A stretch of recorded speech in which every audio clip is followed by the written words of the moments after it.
item is approval of the minutes of the last regular meeting. I do have a correction under the appointments of persons to the Police Citizens Advisory Board. It has that Commissioner Dahl and Commissioner Laws had voted nay, and those were yays, I believe. Yes, that's correct. I'll get that changed. Okay. Mayor, Yes. could we please add an executive session to the end of the meeting for the attorney-client exception to an open meeting? Thank you.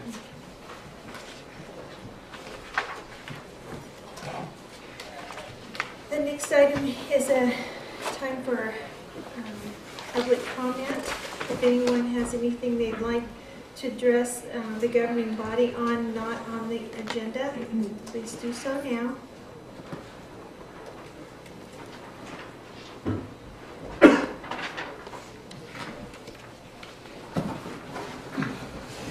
Mayor, If you'll state your name. We never Tom know. Walker, Chairman, Benton County Economic Development Corporation. I just wanted to come to you today and thank you for the support that the city and the city commission and staff have given and continue to give to economic development, not only through your financial measures, which we truly appreciate and absolutely need, but through your personal support as well, for attendance at our meetings, our retreats, and especially for all of you taking time out of your schedules last week to attend our annual meeting.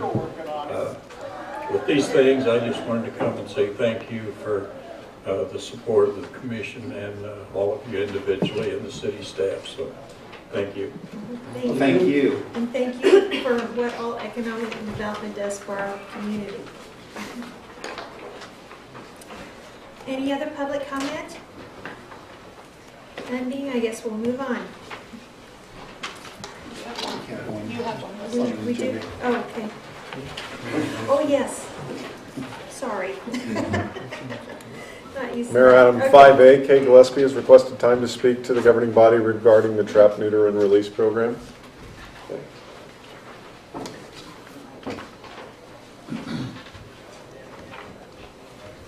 Good afternoon. I've given you all an outline that I'm going to kind of follow today and explain those in more detail. First of all, this came about at this current time because we had kind of a disaster downtown. There's a colony of downtown cats that we had trapped and neutered and returned early on, probably, well, sometime in 2014, I believe. And at the time, it was new to me, it was new to the vet, it was kind of new to everybody. And he forgot to ear tip the cats, some of the cats. And so, come forward to this present time, somebody downtown complained about the cats. So the animal control officer came and trapped the cats. They didn't have ear tips. The cats got put down. And I didn't find out about it until Thursday afternoon when they'd been put down Thursday morning. And I take blame for that because when I saw that they weren't ear tipped, they were already awake, and I didn't want the vet to have to put them back on their tipped ears, and we should have done that. And I've instructed him since then, none of these cats leave here without an ear tip. We don't ever want this to happen again, because those cats were fixed, they had all their shots, you know, there wasn't anything wrong with them, and they were holding their position. And further tragedy about this is there was a downtown cat that several of the shop owners were very fond of, and I believe Kendall Kepley had paid for all of his vetting, his being fixed, his shots, got him fixed up when he got hurt or sick, and Obviously, he didn't have an ear tip either, and apparently he got caught up in this, thinking that he was a stray, unowned, and got put down with the rest of them. We can only assume because he's gone. And Janet can vouch for that. She's one of the shop owners that was following him. So anyway, we hope that this will never happen again. One of the things that the animal control officer said to me when we were discussing this was that, I offered to go back and retrap them, those that are left, and make sure they have ear tips. And she said, well, they have to be relocated because we have complaints. The way cats work, community cats, and I say community cats instead of feral cats, because of all the ones that we've trapped and neutered so far, very, very few of them have been feral. They've been anywhere in between feral and tame house cat, because at some time they've been tamed by somebody, or at some time they've lived in a house and got lost, or in a lot of cases they just get dumped, they get abandoned, people move and leave the cat there and think it's going to be fine. And sometimes they're not fine, sometimes they adapt and become part of a colony, and that's their life from then on. But if we go in and we trap every cat within a set colony, those cats they have their number to the maximum number that can consume all of the resources available to them. They have shelter, they have food and water, and they won't allow any other cats to come in to that colony. They'll keep it at that size. If you go in and trap and kill some of those members, they're going to allow that many new members to come in. And you cannot keep that from happening. I've got a study here done by a law firm in New York City that was done for a Best Friends Society. And I will probably leave a copy of that with you that tells how many millions of cats there are now in the country because of people dumping, not spaying and neutering and so forth. So I guess one other comment that I would like to make about that is that I don't know who it is that lodged the complaint. I've been given some guesses, but I believe in this downtown specific area, we're going against what the majority of the shop owners and people down there want. They would love those cats. They were living in shelters behind Mr. Dawson's office. They were feeding, giving them water. I've heard several others say that they were feeding and watering. One kind of funny story, after we did them, one of my friends was in the tire shop a few days later, and one of these cats was sitting on Ed, I believe his name's Ed, was sitting on Ed's lap, and she mentioned something about it, and he said, yeah, weirdest thing, he disappeared for a couple of days and he came back half his ear ripped off. So obviously that one, he did not forget the ear tip. But that's another case if we were to go in and trap and kill or trap and relocate. That's his cat. The cat did not appear to be anybody's tame cat when we trapped it, because cats get in a trap, they're scared to death. Take them and put them in a little cage and they're scared to death. They act wild, even though they're not, because they're not used to being trapped and caged. And we can't always tell that difference unless we're going to keep them for at least, a few days to let them calm down. So,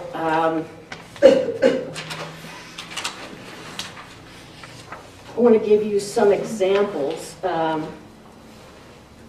This is from Broward County Shelter in Florida, where the director of the Animal Care and Adoption Division says, "It's a whole new day. Yesterday we were closed. I went back into our stray cat room, and I want to say there were 4. In our adoption room, there were like 7. A year ago, there would have been at least 100 cats." Broward commissioners adopted the policy change in September. This is for TNR. Allowing shelter staff to immediately sterilize, vaccinate, and return cats rather than waiting 3 days, and authorizing their return to where they were living.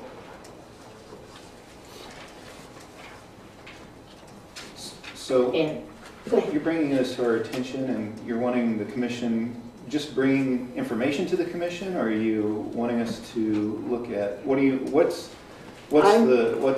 are we going here?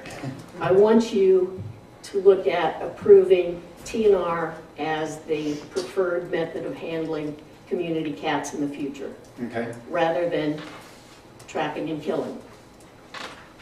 Okay? okay, All of the examples that I have here are of places who have already done TNR. Some of them brand new, some of them been doing it for a long time. And all of them say the antiquated method of trapping and killing does not work.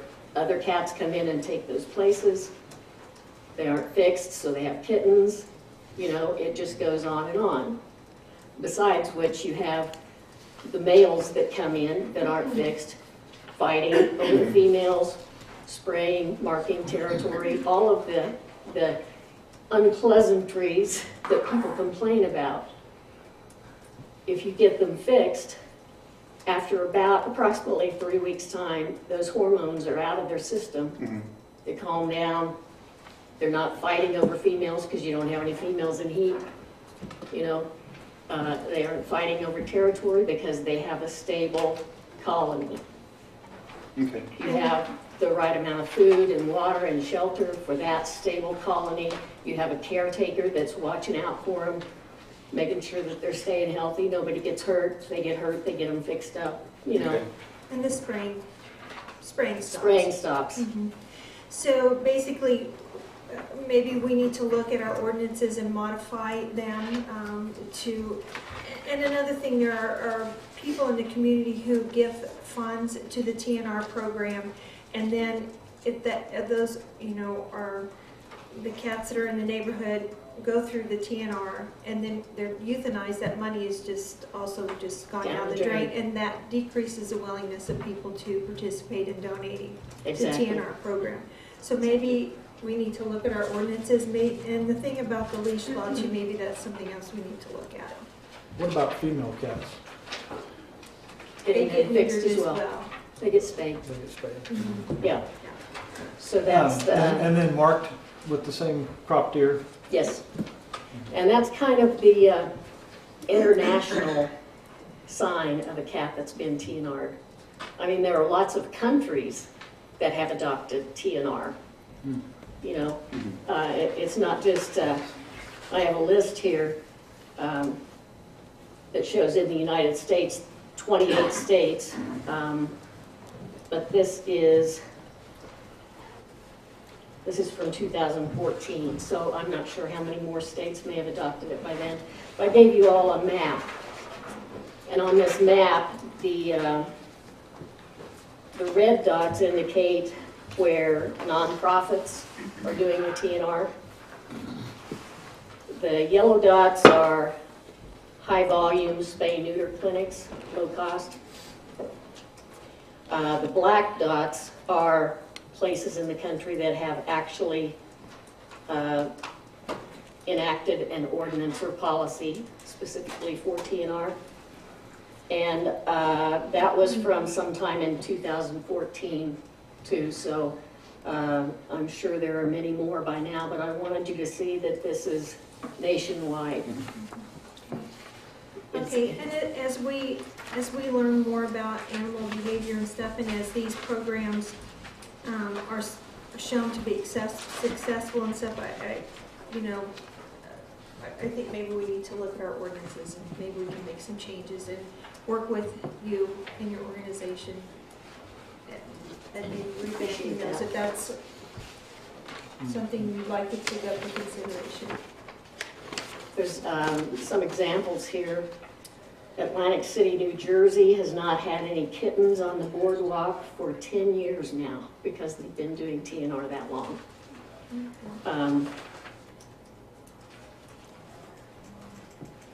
In San Diego, in the period from 1992 through 1994, the average cost of interning and then euthanizing a cat was $121.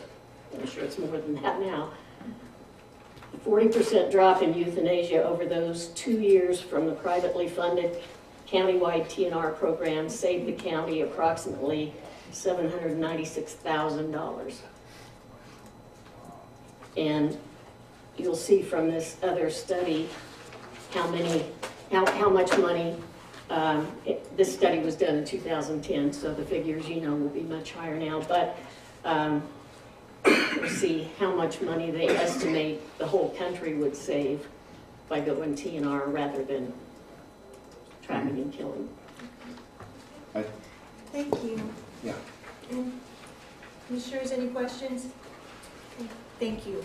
If we're done?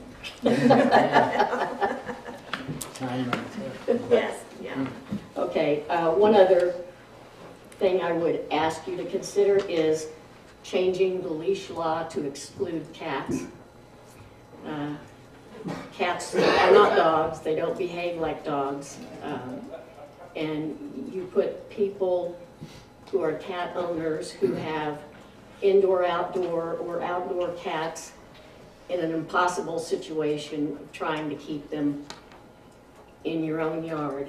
That, it's just, and I believe Janet has mentioned that the other cities around us, cats are not included in leash law. We're a little too strict there, I think. Okay. All right. Thank you. I hope the outline will give you some more things to discuss.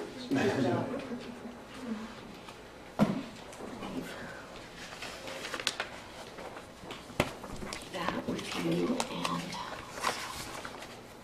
I believe that. Okay. We'll make copies and make sure everybody gets copies. Okay. Thank you. Thank you.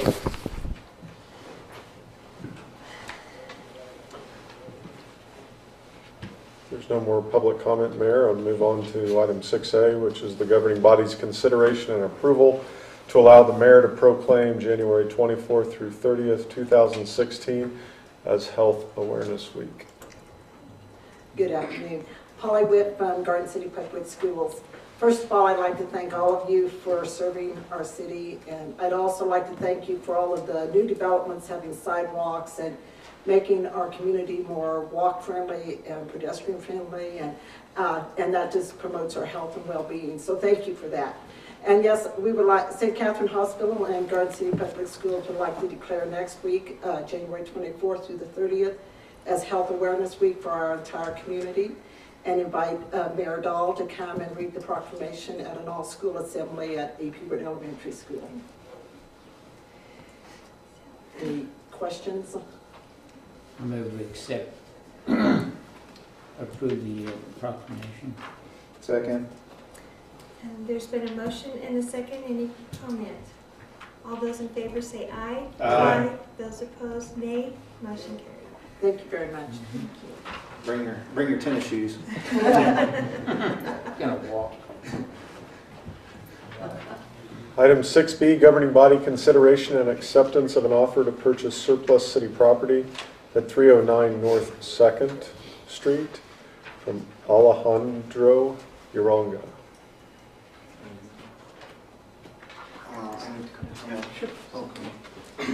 Well, good morning. Good morning. Afternoon. Good afternoon. Sorry.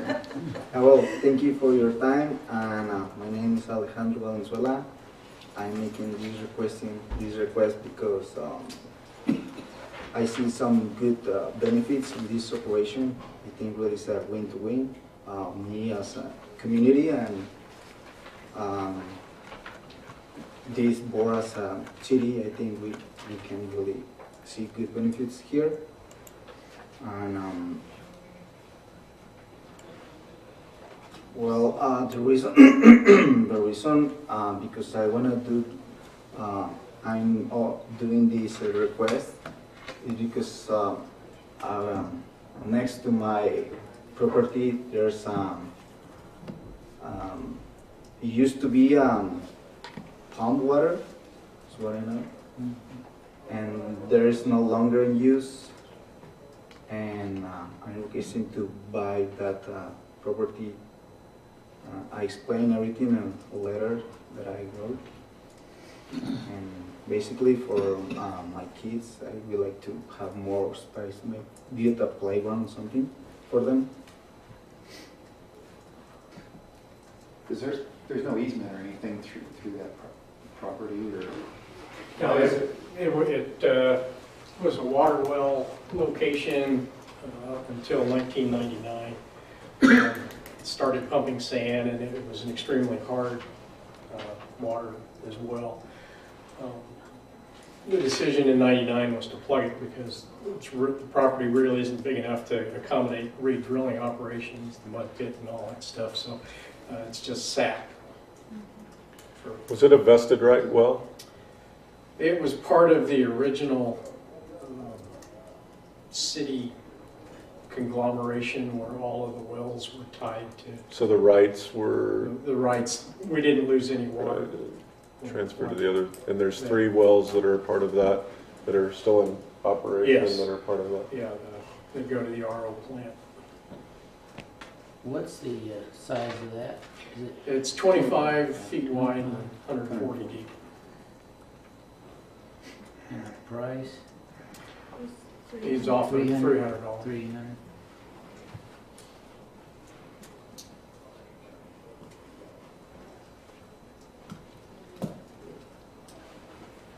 Good price. Are we asking for a motion? Yeah. I'll make a motion that we sell the property to Elva Jadar. I'm going to mess it up. Ranga. Second. There's been a motion and a second. Any discussion? All those in favor say aye. Aye. Those opposed, nay. Motion carried. Thank you. Oh, thank you. Put your deed. Item 7A, Assistant City Manager Cunningham will provide an update on the voice over internet phone service project that is now complete. Sorry, go ahead. Good afternoon, Commissioners. I came before you last June and we discussed the voice over internet phone system. It is now complete.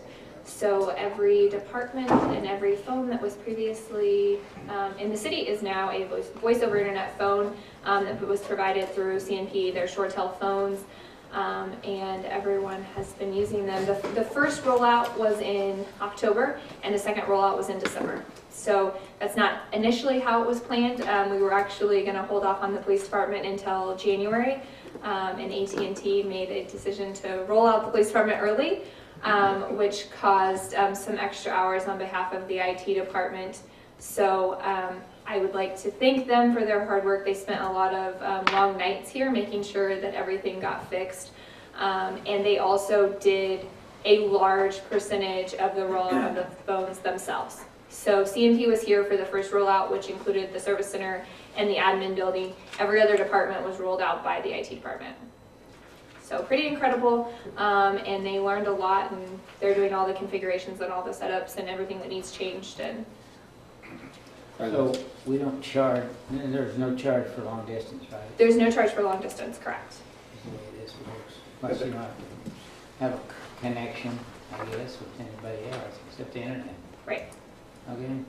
I know the police department is having some issues with the phones. Have we got those corrected? Yes, so there's an update for that in the memo for this week. The issue was that when certain landline AT&T users, only AT&T users, were not able to call into the 276-1300 line or the other numbers associated with that, which is 276-1300 through 276-1309.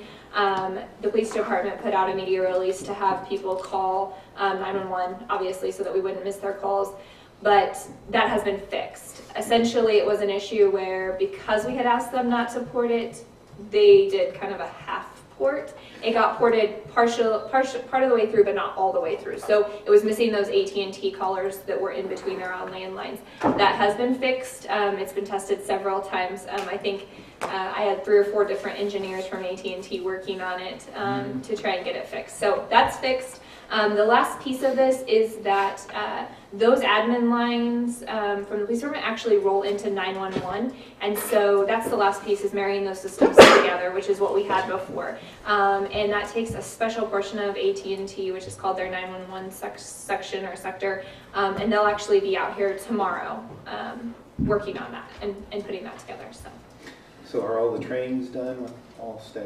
And Yep, everything's done and everything's been pushed out. There's actually, the IT department created videos for staff to watch, and then we also kind of have a handout that people can follow if they have simple questions. But there's still things going through help desk. Still kind of trying to figure out if people have, if they need more phones or phones in other locations, if they need conferencing, if they need paging, if they want their phones to ring a certain number of times and then ring to someone else. There's a lot of things that go into these phones that you don't have on a normal phone setup. So there are going to be ongoing things that we have to take care of and that we have to update and configure, but the project is essentially finished as it was presented to you, which I think is a huge, it had been talked about for 3 or more years before the IT started this project, and I think if you look from start to finish, started to gather information last January, came before you guys in June, and closed out the year with the project finished. So, and the other big piece of this is that we did go ahead and take the additional 400 numbers from AT&T that we're not currently using. We went ahead and ported those over and kept those so that in the future, if we need to expand or if we need to reconfigure how numbers are laid out, we still have those numbers. So sounds good. And additional plus is that we're going to be saving about $3,400 a month. Yes, yes. So very excited to have that done and for all of the amenities that it provides. I enjoy listening to my voicemails when I'm at home from my cell phone. So nice. Thank you. Sounds good. Thank you for allowing us to do the project. Yep, Thank you. Item 6B, provide an update to the commission on the selection of a consultant to do the management study. Staff selected from 3 proposals, and this was with the help of a committee that comprised some governing body representation and some board representation from the Recreation Commission. The Novak Consulting Group. All 3 proposals were very good folks that had done similar projects throughout the country. Novak Consulting Group has a history with the City of Garden City. They also have, I think in the group's estimation, the strongest analytical background from a financial perspective. So it kind of married the financial business side of it and the recreation service provision side of it. So that contract was approved by me, I think Friday before last was the date of the agreement, and Novak Consulting's begun work. I believe as of last Friday, the Recreation Commission has gotten their some of the preliminary information that was requested by the consultant sent off to them. Jennifer advised me earlier today that the consultant is working on kind of a user survey, and we'll work on marketing that. And then also when they're on site, which right now is projected to be the week of February 8th through February 12th, we'll have stakeholder meetings. I suspect, based on when they would fly out and when they would fly home, that those meetings would largely occur on the 9th, the 10th, and the 11th, the Tuesday, Wednesday, and Thursday of that week.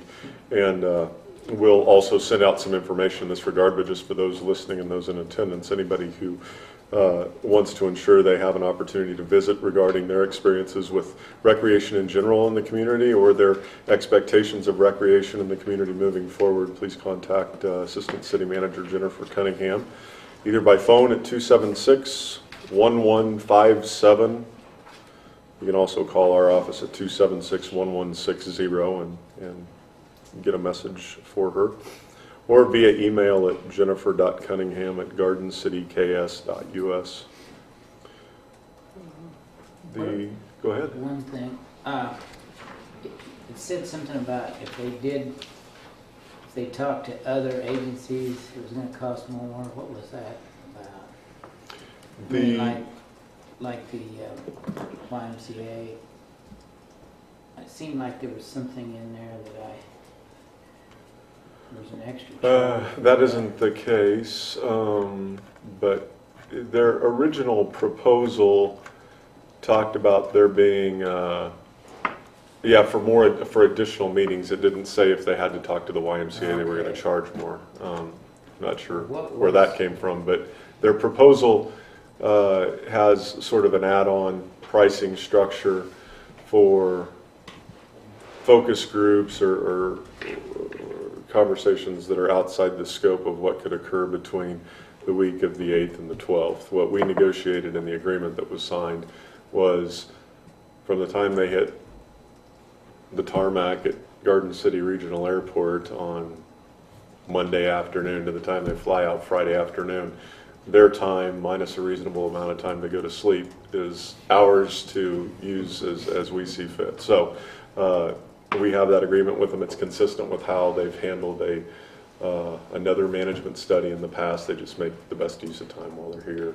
And if that means evening meetings or that means morning hours before the normal workday starts, they're gonna work for us from February 8th to February 12th on site, regardless of how many meetings that is. Well, this says, should the city wish to include the additional stakeholder interviews, the cost would be Beyond the 8th and the 12th. So their first proposal, which I think is in your packet, does suggest a certain number of meetings or a certain number of days of meetings, and then add-on costs beyond that. The letter that we signed, which is the agreement of the terms, reflects that while they're here that week of the 8th to the 12th, their time is ours to devote to this project for that fixed price. And the final price was $34,500, I believe. $750. $34,750. Yeah. Oops, I scooted past it.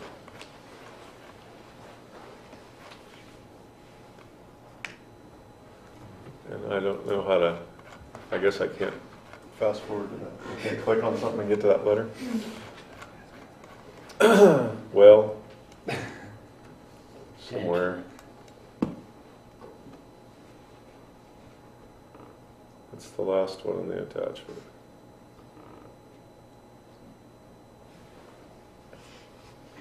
Maybe click on staff reports and go back on.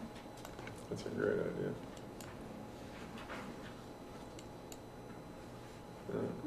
Or not. I have it on page, in the vicinity of page 40.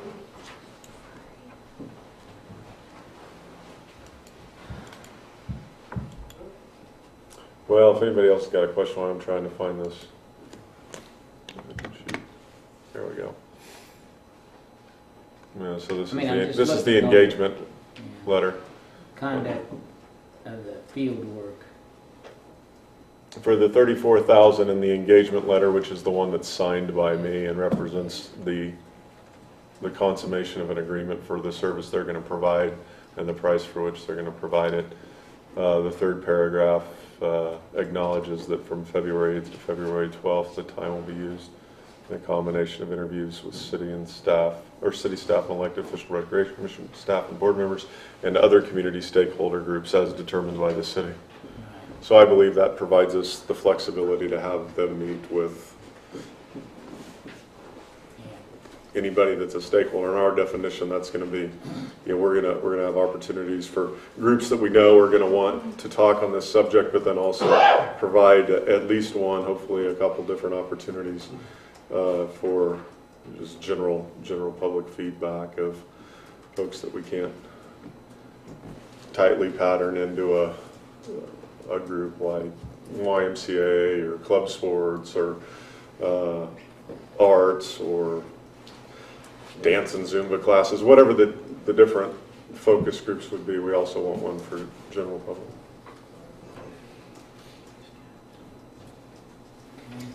Sounds good. Sounds like we're moving forward. Thanks for the update. You're welcome. One item that I believe we're going to try to have the next pre-meeting be a little bit of a legislative update on some issues. I know it's very early in the session, but there's also already some things that are moving with a bullet in the State House. One of those is, you might remember, there was a tax lid that was created last year, late in the session. There's already movement, interestingly enough, by the authors of the bill to speed up or accelerate the start date and remove the exemptions that are listed on that tax lid bill.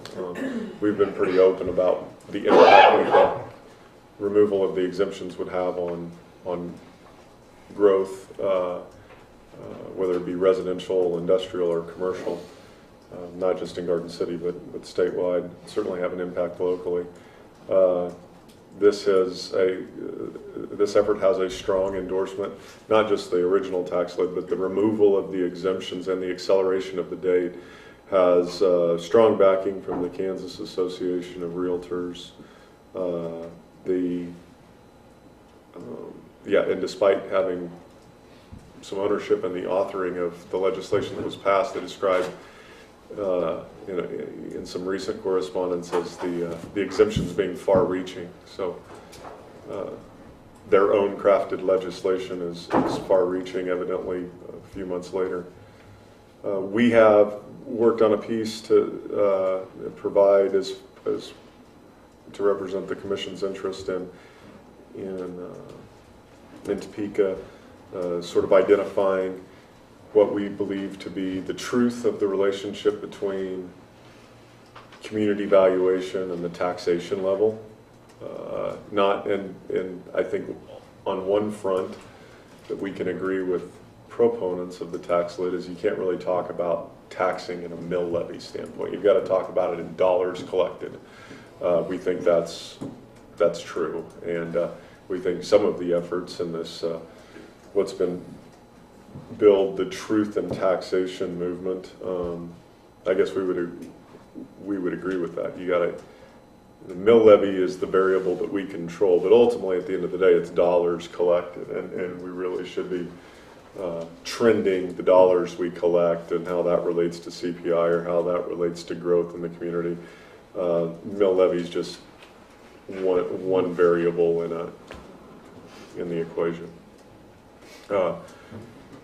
Our analysis shows that since 1997, which is only important because that's what the Kansas Association of Realtors information that was used last year uses as a starting date. Probably a more appropriate starting date is 99 or 2000, the first year without the old lid. The city of Garden City is in fact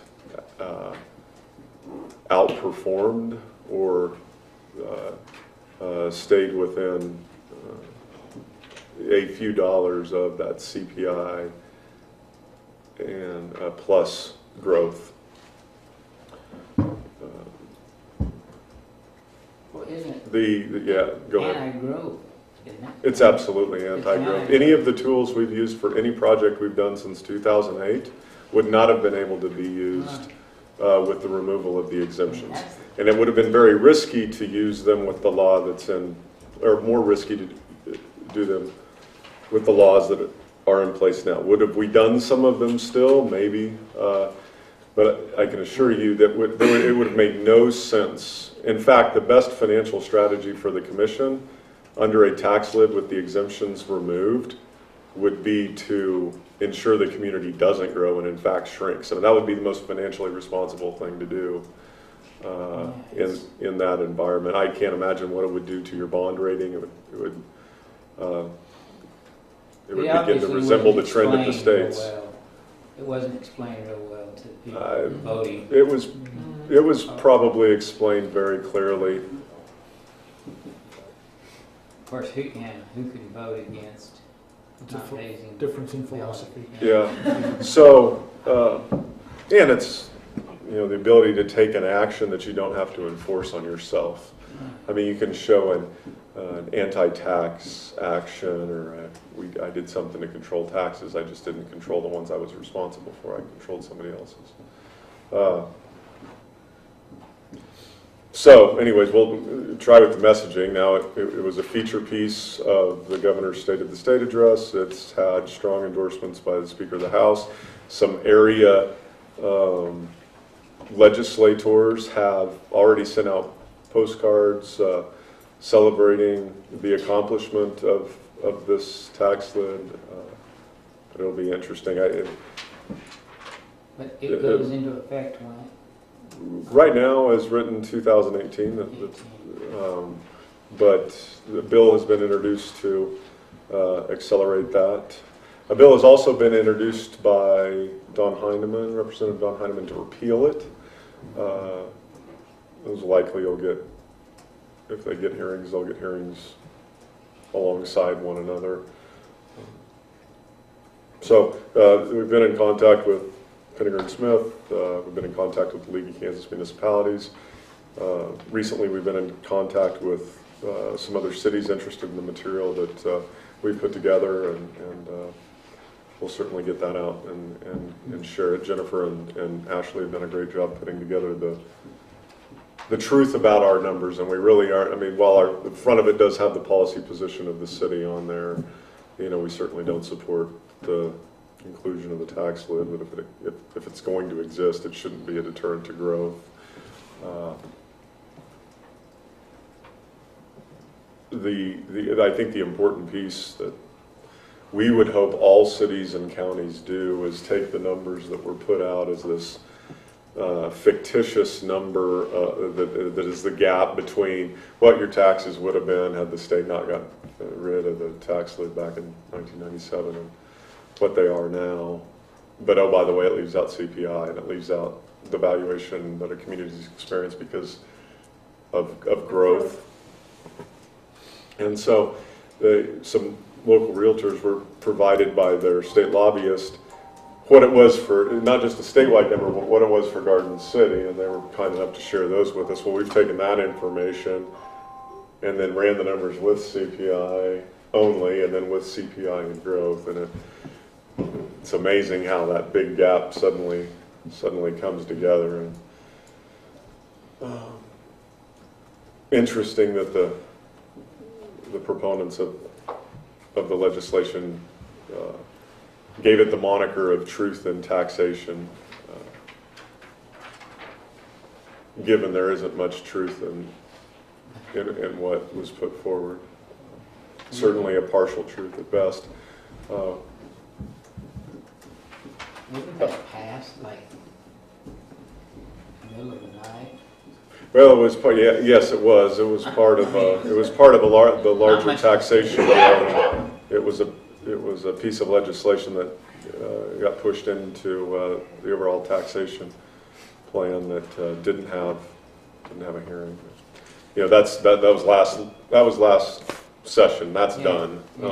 It's the law now, and certainly our focus is on whatever happens this session and making sure that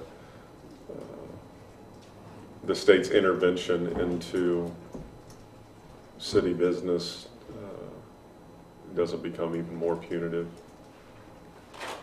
to your ability to lead a community in the direction the community has told you it wants to go. Well, maybe I can ask a question, maybe you know the answer, but I question why the realtors of Kansas would be supporting a bill like this when it would actually stymied growth in some areas, and they need the growth in order to be able to sell houses and make a living too. I just don't understand why they would do that unless it's geographically focused to the east side of the state and it betters them versus us. If you're looking at me to answer on behalf of the realtors of the state of Kansas, I Their have position is no more idea. from the lowering property taxes that somebody can afford on a house.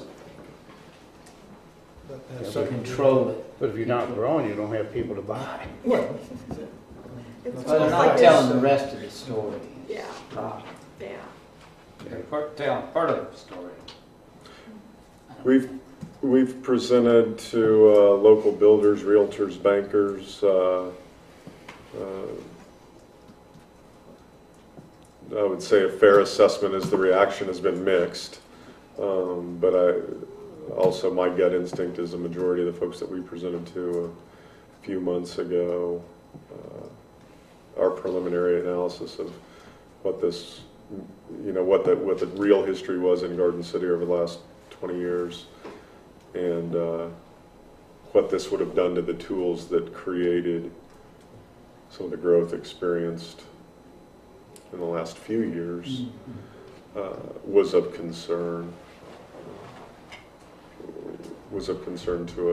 To I think it's fair to say a majority of the folks that attended. Again, that was a mix of realtors, builders, and some lenders. We did that as, and we planned for that group to get a refresher presentation in conjunction with a Builders Association meeting maybe next month. We'll be up there for Southwest Kansas Night Out in Topeka. You'll be equipped with, anybody in attendance will be equipped with the talking points or the fact sheet that are consistent with your legislative platform on that issue, and hopefully we can make some headway. Continuing on with the report of the city manager, there is some staff reports included. You may notice something different on the agenda. The staff reports are now listed separately. That is because of a new software preparation or new agenda preparation piece of software that we have. The departments will originate their agenda item, and it gets folded into an agenda and an agenda packet once the agenda is ready to go out. So if you're wondering why that's different, that's as exciting as it gets. Yeah, I noticed it changed on us. It seems to work just kind of like the old one. So. If there's any questions on the reports, we'd be glad to answer those. If not, we'd call your attention to the meetings of note. I mentioned Southwest Kansas Night Out in Topeka. Please RSVP whether or not you're going to attend the chamber banquet. Please do that with Sealand if you haven't done so already. But I think we're ready for 9A. It's the appropriation ordinance, and if approved, it would be number 2404-2016A. I make a motion to approve appropriation ordinance 2404-2016A. Second. There's a motion and a second. Any discussion? All those in favor say aye. Aye. Those opposed, nay. Motion carried. There's no ordinances and resolutions for your consideration, nor is there any old business. The first new business item is the City Commission's consideration and appointment of one member to fill an unexpired term on the Art Grant Committee. I make a motion to approve Sean Collins for the Art Grant Committee. Second. There's been a motion and a second. Any discussion? All those in favor say aye. Aye. Those opposed, nay. Motion carried. Item 12B, governing bodies consideration of appointing one of two representatives to the Finney County Economic Development Board of Directors. In late 2015, there was a reappointment consideration that came about. The The person who filled that appointment, Kathy McKinley, sought not, or asked not to be considered for reappointment. 2 people have expressed interest for the process for appointing a Finney County Economic Development Corporation member. Those persons submitted their expression of interest to the Development Corporation, who in turn forwards those names on to you. And then you held a interview of the 2 interested persons at your January 5th pre-meeting. After the January 5th pre-meeting, Ed Fisher asked that his name be removed from consideration. So it's the staff's recommendation that you appoint Phil Escarino to the FCEDC board as a City of Garden City representative for the period January 1st, 2016 through December 31st, 2018. I move to appoint Phil Escarino to the Finney County Economic Development Corporation Board of Directors. I'll second. There's been a motion and a second. Any discussion? All those in favor say aye. Aye. Those opposed, nay. Motion carried. Item 12C, the governing body is asked to consider and approve the semi-annual report for the CDBG revolving loan fund on behalf of Great Plains Development, Inc. I move that we approve the semi-annual report from Great Plains Development. Second? There's been a motion and a second. Any discussion? All those in favor say aye. Aye. Those opposed, nay. Motion carried. Item 12D, the governing body is asked to consider and approve bids received January 12, 2016 for the Central Fire Station addition. As the low bid exceeds the architect's estimate, the governing body is asked to approve a negotiated bid pursuant to the purchase and contracting manual. Turn this over to Steve Cottrell to give you further information. Okay, we received 2 bids. Low bid was submitted by Harbin Construction LLC from Salina at $1,723,000.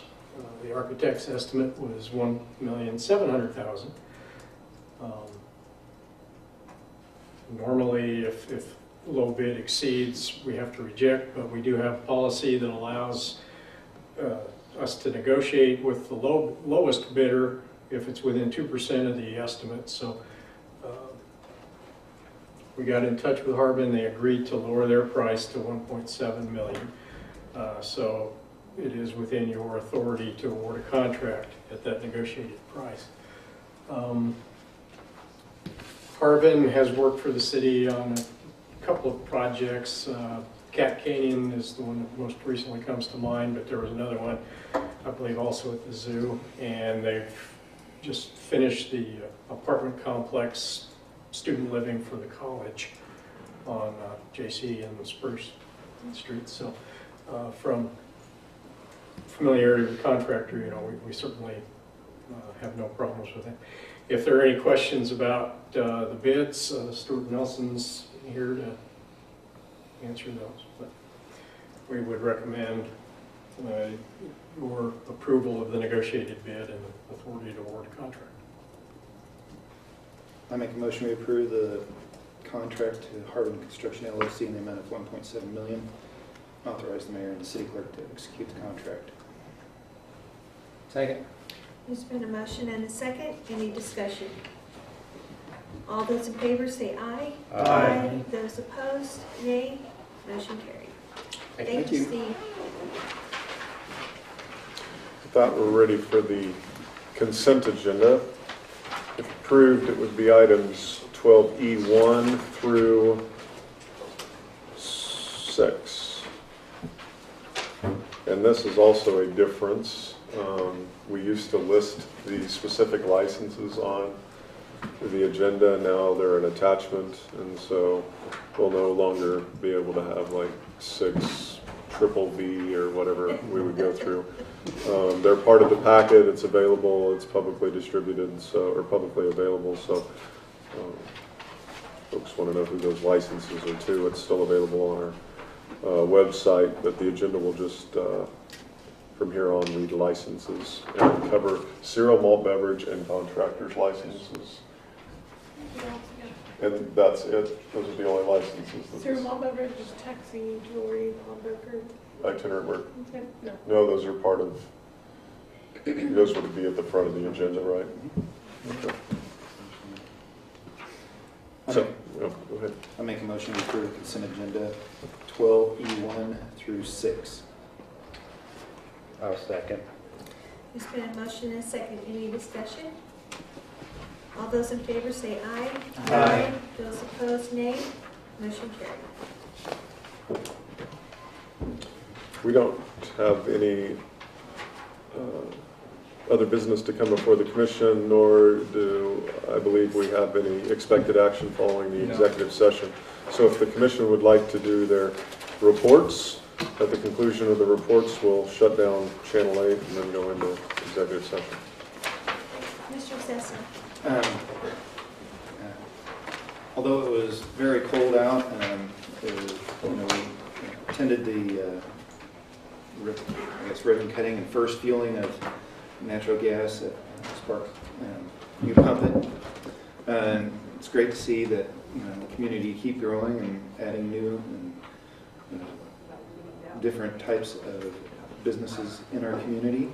I'd like to congratulate Rochelle Powell on being named the chair of the local emergency planning committee.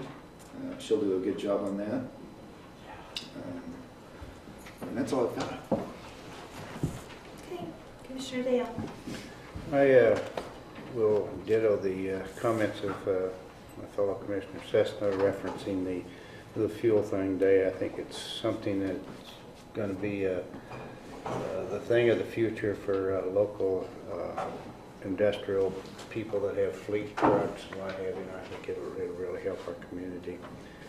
I attended a fundraiser that was offered by the Finney County 4-H group that got together and had a chili feed and a car show and the proceeds went to the veterans of World War II to be able to fly back to the Washington, which is near and dear to most of those people that get to go back there.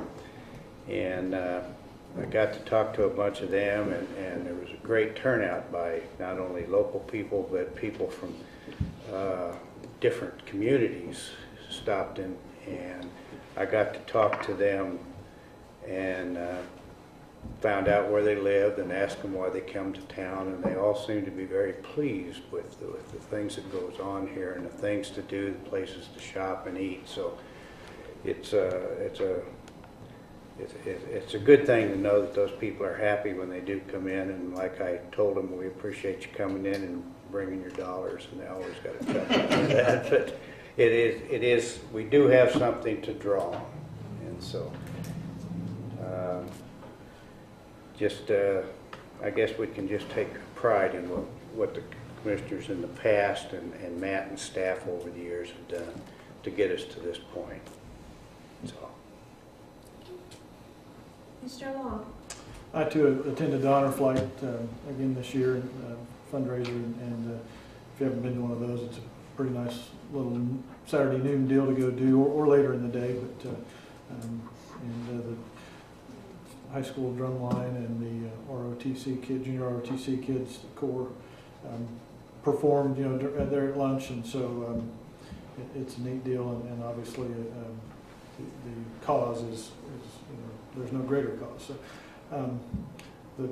I've been a big proponent of compressed natural gas, and so I'm glad to see that landing here, and that's one of those deals I think we have to have a station for we can start investing in vehicles, whether it be the city or anybody else. So that was a tough one because somebody had to lay that $1.5 million down to get that rolling, and there are several partners in that deal with Spark, and so we sure thank them for. And then I noted that Dick Construction received some accolades, as did the other subcontractors, Wallace Electric and Pyramid Plumbing. From a contractor that does most of these stations, came up to look at it and said that's as good as a station they've ever seen built, and they were, I think, somewhat caught off guard by the quality of the work, and they didn't go into a lot of detail, but I thought that was interesting that they mentioned that some really good work going on here, and that was all local people, so good for them. Friday morning, I'm going to be addressing with a welcome the Kansas Association of Ag Educators, which I think the boss is going to be out of town, so they had to go to the B team. And I'll be doing that, and then I will not be here for the February 2nd meeting, so that's all I have. Mr. Finkhauser. Well, I won't say any more about the Spark, but I enjoyed it and learned a little too. Also, thank Jennifer for all of her work on the voice over internet. I know that was a big job, but hopefully that will pay off over the long haul. I think we got to mention that we hit another record of employments at over 26,000, and that was a record. And also sales tax was a record, or 1% for Garden City. So I think that tells you that we're getting a lot of out-of-towners to come to Garden City and spend their dollars here. That's all I have. I received a phone call last week from a lady who is not able to attend the parades anymore, and she felt like there were probably other people in the community in the same situation. And she was hoping that the parades could be videoed and played on Channel 8. I don't know if that's something we could do, but if we could, that would be a nice thing. So, because she said that she would really like to be able to see the parades. I also like to welcome Spark Natural Gas to Garden City, and appreciate that they chose to locate here, and we have someone who is willing to put the financial investment in that. I'd like to thank Jennifer and the IT department for all their work with the phone systems, and I think that's about it. How long do we need to go into executive session for? 15 minutes. I know that the City Commission go into executive session at this time for the purpose of consultation with City Legal Counsel on matters which are privileged in an attorney-client relationship, which is discussed in open session would waive that privilege, and that the City Commission convene into open session in the City Commission chambers at 2:18. Okay. With the phone, just with Matt Randy and myself. Matt Allen. Mm-hmm. Have a second? Second. Been a motion and second. Any discussion? All those in favor say aye. Aye. Those opposed, nay. Motion carried.